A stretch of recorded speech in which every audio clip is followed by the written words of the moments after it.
You're Yeah, so we're good for at a while. this. We should That's work why for I'm like here. broadcasting. Yeah. We're broadcasting live from. Oh, brewery. So, hi, welcome. Thanks for joining us.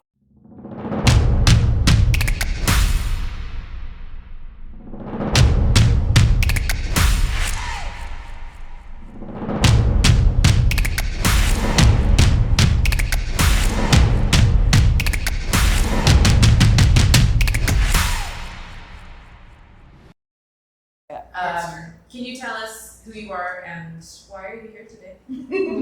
Not sure. My name's Rhonda, and Tiff told me to come down. Yeah. Good. Oh, you listen to me even without a lot of info. Anyway. Well, for a chance to talk about what I do, Yeah. that's pretty exciting. That is actually. exciting. So what do you Yeah. do? Tell us. So I started my own little business, home-based business, that brings delicious, local, seasonal, beautiful food to people in a artistic, beautiful way. How does it function? Pardon?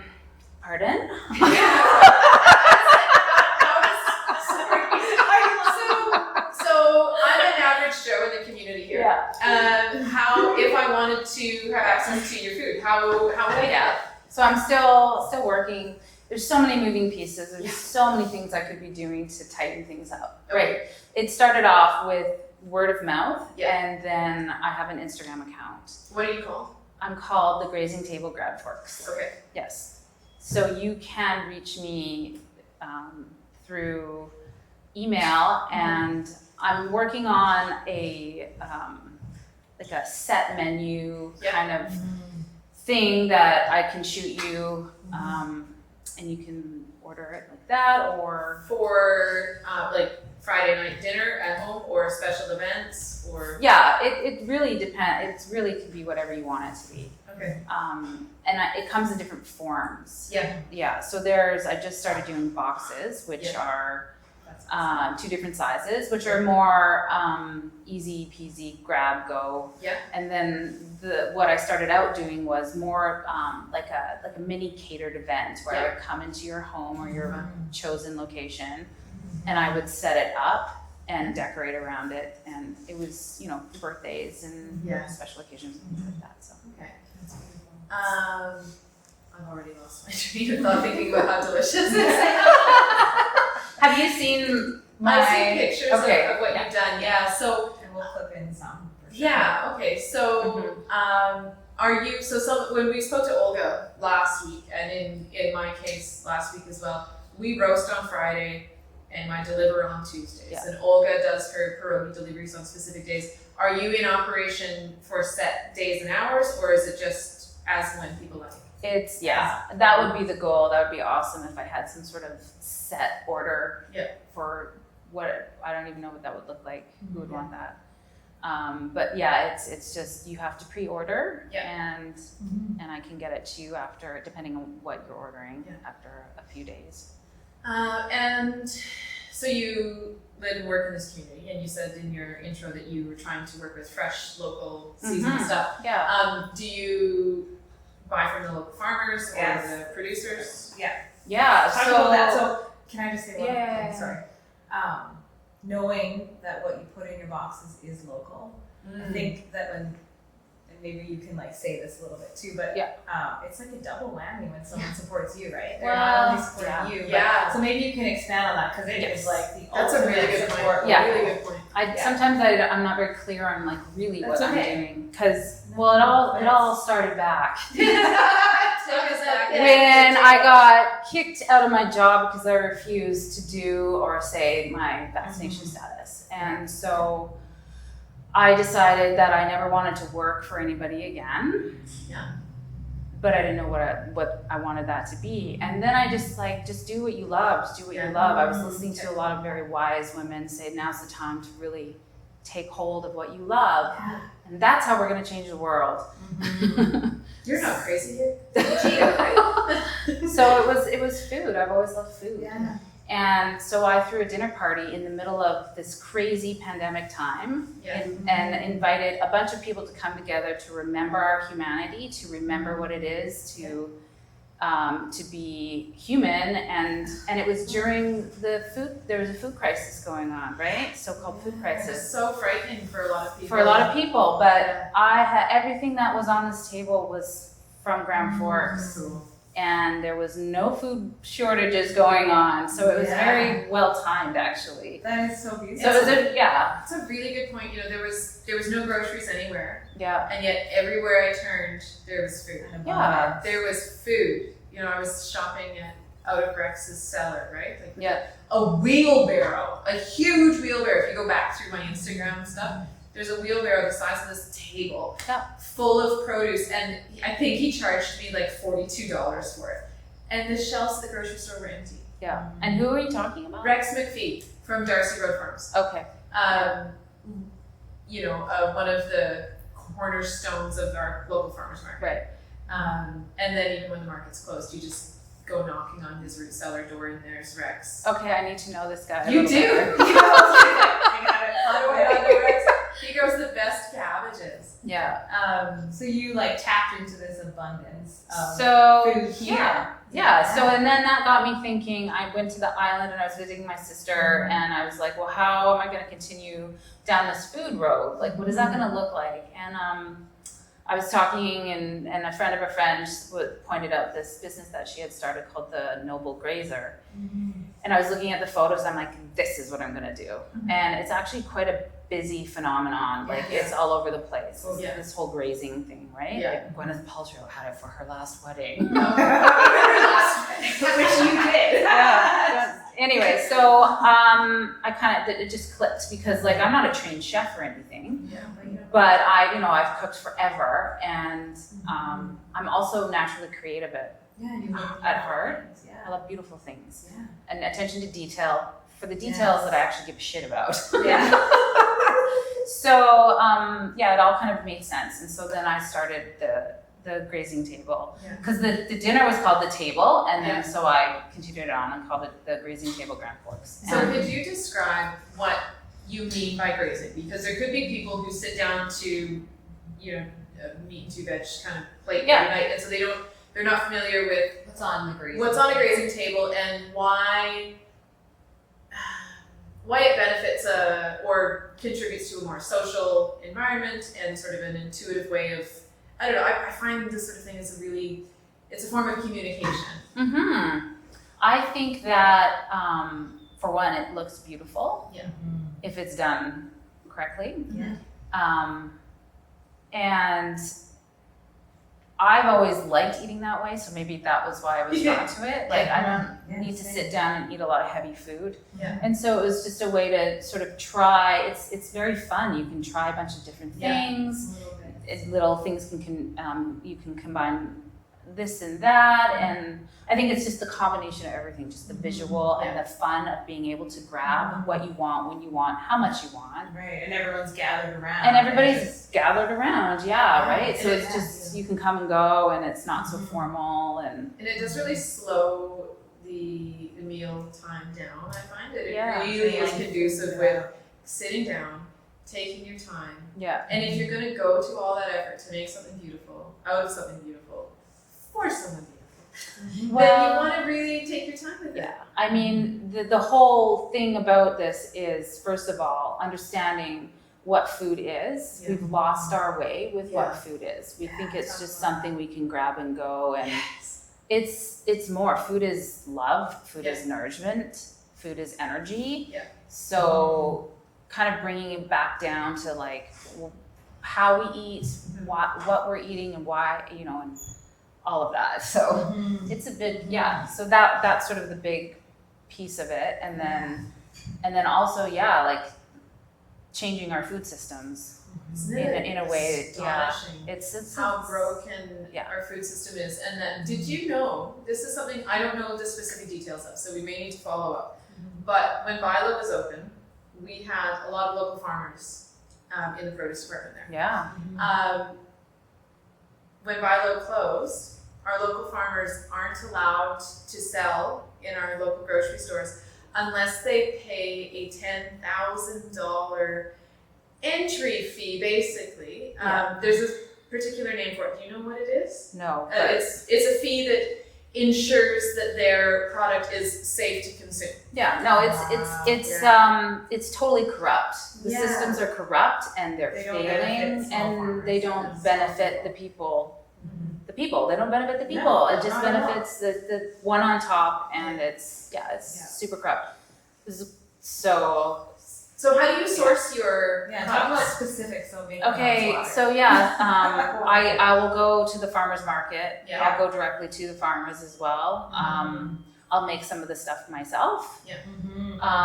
When it comes to actually cheese and meat, it's a bit limited here. We do have our own dairy, but the types of cheese is a bit limited. So I source smaller dairy farms. Did you know I keep goats? No, I did not, but I'm not surprised.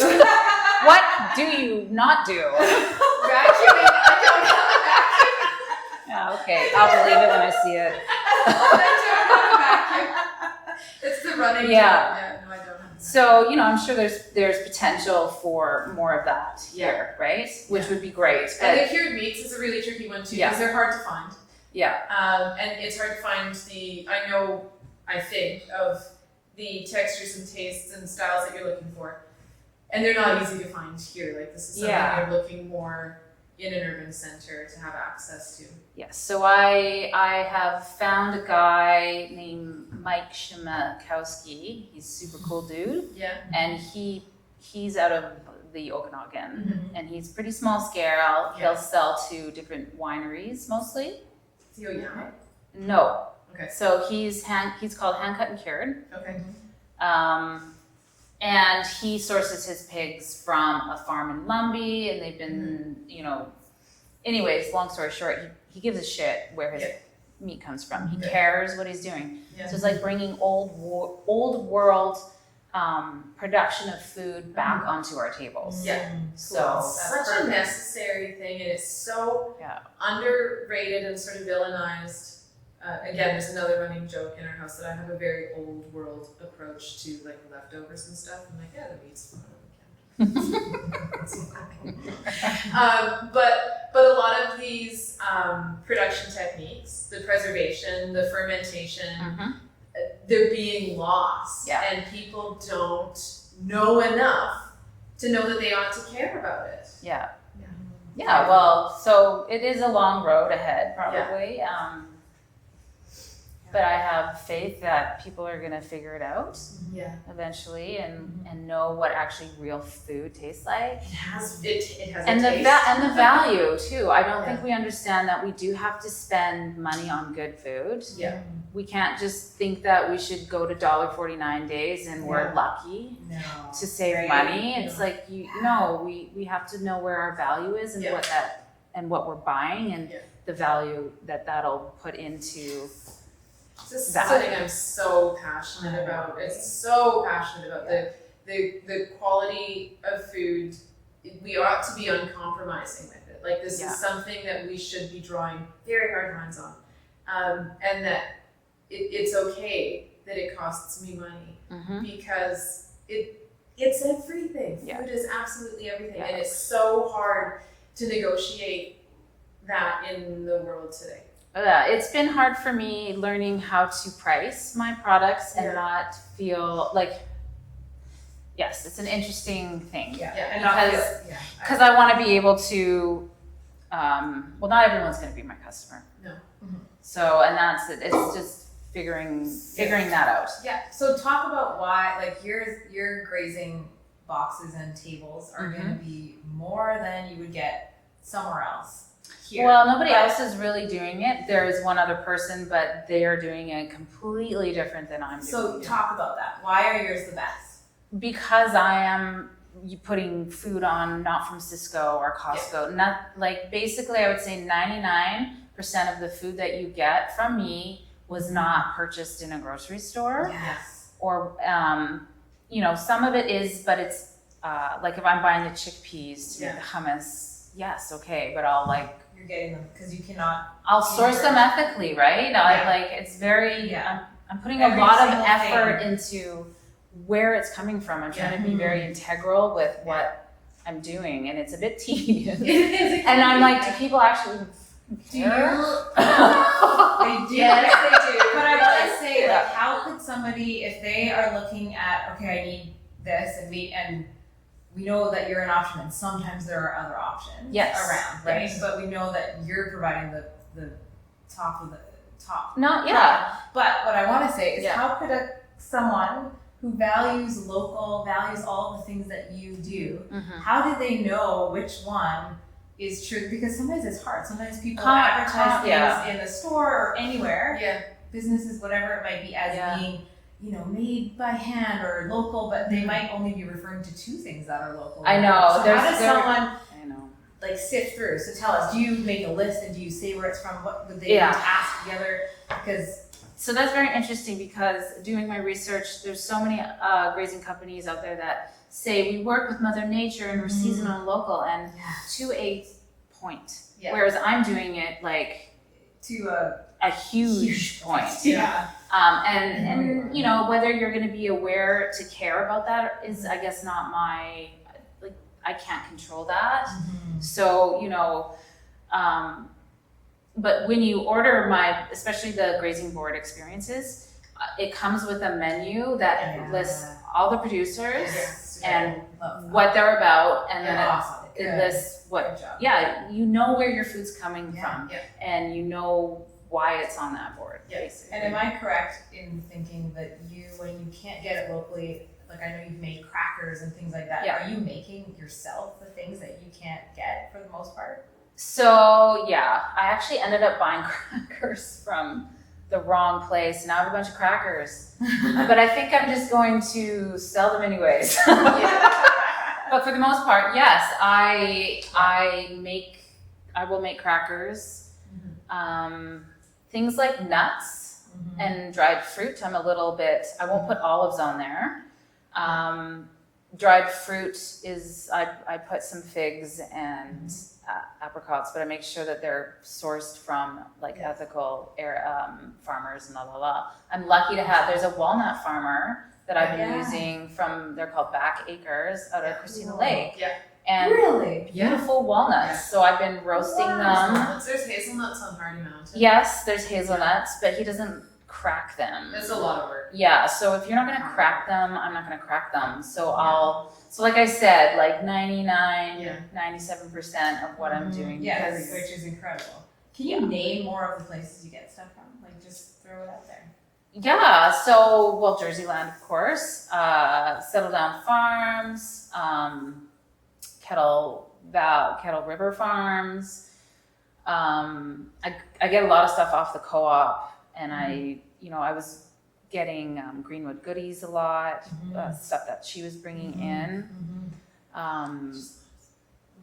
The Farmhouse cheese out of Agassiz. There's another cheese place out of there, the Creekside Creamery. Upper Bench, have you got any other cheeses? So Poplar Grove. Yes, definitely Poplar Grove. There's actually a company called HMS. They're a wholesale company that brings in local foods that I deal with, that actually Keely told me about. Oh, cool. Keely has been she's an incredible resource. So amazing for me as a resource to get my business going. So she's I have nothing but the kind words to say about her support. Yes, Keely from Jerseyland. She's amazing. I on a whim started a coffee company one day, and I was in town, and I was exhausted. I had infant twins at home, and I was probably in some sort of like maternal mania. Yeah. And I just sort of like vomited out this I don't even remember who was there at the counter, and I was like, I'm gonna start a coffee company. And Keely was in the back making cheese, and she poked her head around the corner. I'm interested. She was my first customer. Wow. Yeah, that's awesome. And she's had it on the shelf since day ever one. since, from day one. Even before the store. Keely was buying coffee. Oh, that's a great example. I go there all the time and shop all the time. Yeah, right. Because she just has some really great items there. Because Yeah. I love good food. Like, I'm a junkie. Yeah, and not only do you love the good food, you present this beautiful food, but you're like such a great resource for anybody in the community that wants to eat well. If they were to get a grazing table or would be something really from you, they're gonna educational. learn where they might be like, oh, I really love this meat, and now they know about that small place or hazelnuts or whatever it is, and it's like a sampling board of local. Wouldn't this be food. an amazing housewarming gift Oh, Yeah. for for sure. someone who's like new to town? Hey neighbor, Oh, I don't know yeah. you, got you this. Yeah. Here are all the places you can get good food. Because Oh my not gosh, everyone knows so what much you good know food. or Like, TV or Tim and Eliza, they just gave me this beautiful local honey that they made up the North Fork. I got raspberries from Turn West Farms. I get stuff from my own garden. My husband grows beautiful flowers that I use to decorate the boards. Oh, that's so cool. I think people want to support local producers in terms of food, but don't know what we have. And I think I know a little bit, but I don't know half these ones that you're talking about, right? Well, Rhonda's bread. That's You know, it is really tricky to, particularly if you're new to an area, to break into this local market, I suppose, because a lot of the people are small and they don't advertise. Like Dieter and Elizabeth, right? Yeah. They don't advertise. Yeah. Did you know Dieter has almond trees? No, I did not. Right? Really? The only reason I know that is because I went knocking on their door like a crazy person and wanted to be their friend, and they were like, okay. They're great. They're really lovely. people. But in walking me around the orchard, he's got food there Yeah. for like hundreds, thousands of people, and they're just quietly living in the woods, growing this incredible produce, and things you've never I've never Making these beautiful teas and tinctures. Oh, and medicine, herbal medicine. Beautiful Rhonda, stuff. what you're doing is like, the more I think about it, it's so important. Like you are marketing this whole valley with your showcasing of their Well, so that was my next question: was how can we, as community members, facilitate growth in your business? Because you said you're in sort of the development phase. You're trying to streamline it. You're trying to smooth it out. Yeah. So how can we encourage people in your direction or facilitate some growth for you? Well, I really think because this community is so small, I think word of mouth is huge. Yeah. So, just talk, like if you're passionate about food and local food, I mean, it just becomes part of the conversation. Yeah. I do want to hit the lake as well, like during the summer, and I think I'll be doing some brochures and things like that. But yeah, like really promoting myself I find is this challenge. There's still some hesitation and some understanding of the worth of what I'm doing. It's not quite clear yet.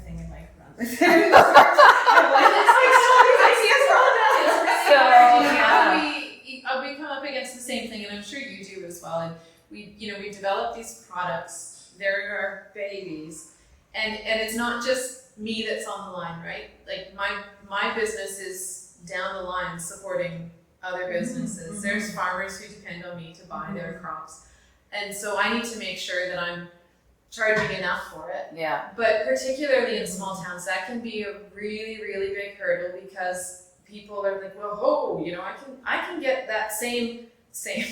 We know it's not the same. Yeah. I get that same thing at the grocery store for $7. Yeah. And I think, Is that the hesitancy for people? Because you were saying they were like, Oh yeah, well there's definitely, I mean, I try to say I can work within your budget. but Yeah, definitely the price point is a little higher, but it's because this town is not used to paying appropriate prices for the value of what, and I'm bringing a higher value point, which isn't available in this town. It's new. It's a new new. thing. So just because something is less expensive doesn't mean that's worth buying. We all know that, right? It costs more money.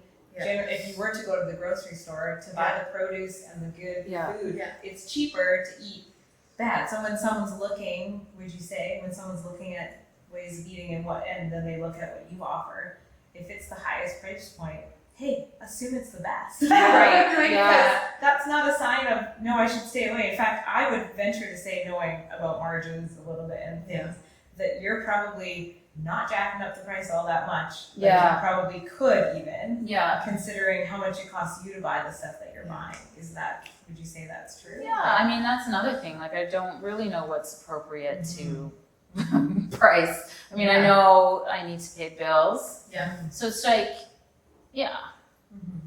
how do you put a price tag on your time and the value and the sourcing, and like you have to put all that into consideration. and not price out your customers either. So Is this your only income in the household? it is, but I'm starting to think I need to get another job. It's a Wait, no, we're gonna get. I know. And my business, like, I have a business mentor. She's like, don't do it. Just put all your energy into this. Yeah. Which is a scary place to be because it's like, Can we do some things to like help get the word out for you? This is it. We're doing it right now. Yeah. And more things like should we well, the come thing and is, I only want to grow so fast. Yes. That I'm only capable of doing Yeah, so much so at much. once. So I don't mind the pace. It could be a little bit more, but I don't need to blast myself out of. You need to be able to work You need within to your know means as Yeah. well, right? And Yeah. one of the most important parts about, I think, working within a small community is not losing sight of the fact that you've chosen to live in a small community, which means a slower life, potentially a smaller life. Yeah. We found moving here, we hardly spend any money at all, but we don't do anything. Yeah. And we're okay with that, but it's a real. We don't want to lose sight of why we're here. Yeah. Why we're here. Yeah. I know, it's been a bit of a transition for me to live in a small town. I am definitely still a city girl. Where did you come from? So I grew up in Kelowna, but I lived in Vancouver for probably 13, 14 years. Yeah. And so actually another reason why I wanted to bring more food value to this town is because I was missing it myself. Yeah, it's true. What all the things I crave and miss about being, a commercial drive or down. We've learned to make it home because you just can't get a good spicy papaya salad. No. That's not gonna get it. So you have to figure out how to do it. Or tortillas. Right. Where are you gonna get tortillas? Yeah. Actually, that's not I true. need You to start can get good tortillas here, you just need to know. Yeah, okay, I need to know. Can we have a conversation? I can find this out. That's what the thing is. There's I think untapped resources as far as cultural input. Yeah. People who have these skills, Yeah. but they're not being utilized. The migrant workforce that comes into this valley, what don't they know about local food on a budget, quality, taste, and corn tortillas? Yeah. Oh man, they're wizards. Well, some of them were making at Deadwood. Did you? Yeah. Anyway, but who should buy your product? Like your grazing table. You should. That's a good question. I mean, anybody who enjoys eating good food. Anyone that values quality and wants to support the systems that are going to be long-standing and lasting and helpful for us. Yeah. And anyone who wants to just feel special, like it's a special moment. Like it's just it's a beautiful. The way I put it together is beautiful, and so it's a moment like to enjoy. And so anybody who wants to enjoy life. Yeah. I did a 50th surprise birthday party. Yeah. Jeff Farrow picked Box up for a meeting with his new job. Or it's not new, but whatever. Brought it down to Greenwood or whatever. So any kind of occasion. Or even a date night at home for because you have pre-made ones, right? Exactly. Like you don't want to go out. The kids are in bed, and you want to crack a bottle of wine. So and you don't need to eat a lot of it too, right? It's rich food, especially in the winter. Like it's more meat and cheese focused. There's more. The boards change as the seasons, right? Like they change because they have to. That's a really great point to make. This we have potentially some gentle education to do with people in our community who just don't know. We've lost sight and we've lost the experience, and it's not, being raised by boomer parents who were frantically trying to keep up with interest rates and everybody working all the time. Insurance. But everybody was working so hard that there wasn't time for that sort of thing, and the convenience food became a real thing. And we touched last week on getting comfortable with a little inconvenience in your life. That is what it takes. I like that. But that's what I've learned living in Grand Forks. Yeah. And it's been actually a growth for me. Yeah. Like a big, uncomfortable, But with uncomfortableness comes the growth Yeah. and new opportunities and new things, right? I don't know if I would be doing this if I hadn't moved to Grand Forks. No. Yeah. Right? I wouldn't be doing what I'm doing. Yeah. Mhm. Yeah. You wouldn't be doing what you're doing. No. Right? So there's potential because it is such a small community. Yeah. It feels less overwhelming. Yeah. Well, you don't have the overhead. If you were trying to do this in Kitsilano, Oh, exactly. it would be extraordinarily expensive. We can afford to do what we do because the cost of living is so high. Exactly. But having said that, it still requires, you know, we need that support Yeah. from local people, right? Yeah, for sure. I definitely need people to be buying my product. Yeah, right? Here comes the summer. It's coming. Yeah. Yeah, it is. It's slow. And what It does comes it- in waves. Yeah. Yeah. And what does it mean for you in your life when somebody like puts their money into what you're doing? Like it means you can keep doing it. It means you can pay your bills. What is Yeah, for sure. It motivates me to continue what I'm doing, right? Mhm. It's exciting and it gives me hope that I can keep doing this and, Yeah. and creating. Yeah, and this is just the beginning. I feel like there's more avenues to it than just cured meat and cheese. I feel like there's more that I have to offer. Yeah. Ways, but this is the start. So Yeah. so it means that there's more options for food in this town if we keep putting back the money into our Absolutely. Yeah. Farmers aren't going to keep growing things if they have to continue to throw it away. Yeah. Right? It's just not gonna happen. Yeah.